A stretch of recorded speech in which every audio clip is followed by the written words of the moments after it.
só para o senhor, se puder colocar aí no seu comentário, o que o senhor acha desse passaporte sanitário que foi passado no Senado a semana passada, sendo que aqui nos Estados Unidos, por exemplo, agora na sexta-feira, o CDC vai ter uma reunião de emergência para estudar casos acima do normal de meninos, né, rapazes, jovens vacinados que estão aí tendo reações como miocardite.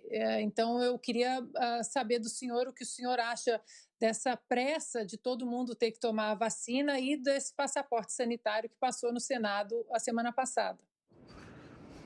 Olha, é tal história. Eu sou uma formiguinha. Eu faço o quê? Eu faço virologia.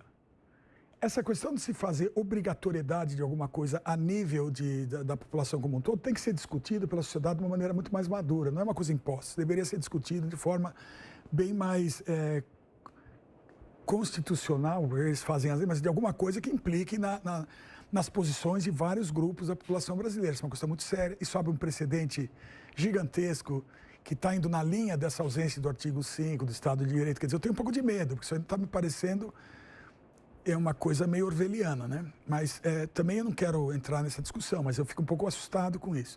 Com relação às manifestações em jovens, etc. E tal, essa miocardite, ela não é causada...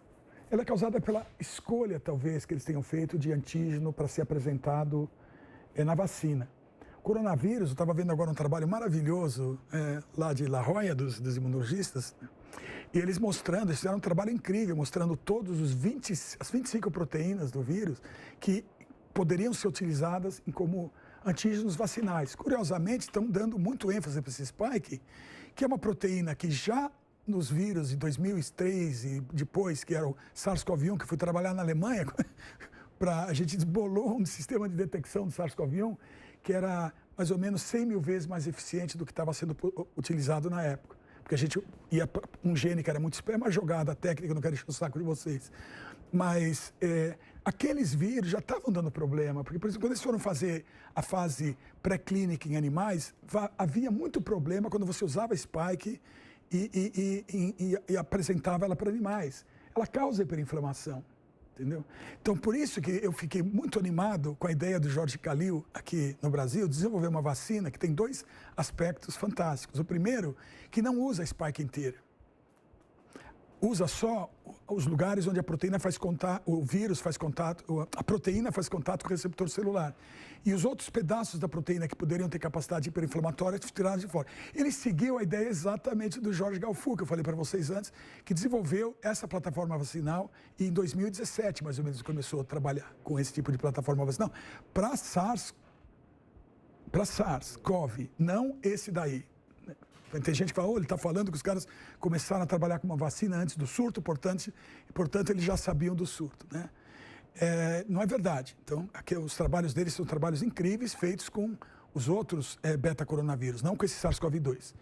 Então, essa plataforma vacinal foi rapidamente, o conceito dela foi adotado pelo Jorge Calil, então a gente está indo na direção de uma... E outra coisa crucial, é uma vacina que é colocada, inalada. Por que você quer inalar esse tipo de vacina? É um vírus respiratório. Qual é a primeira barreira a um vírus respiratório? Mucosa. Qual é a proteção mucosal? Causada por um anticorpo chamado IgA. Como é que você produz IgA? Infectando célula mucosal. Então, a gotinha que salva, né? A Sabin é um vírus atenuado que põe a gota na boca da criança e ela vai produzir uma infecção local na mucosa, vai gerar o IgA. E é isso que a gente precisa, porque quando você tem o IgA sendo produzido, você corta o ciclo de transmissão.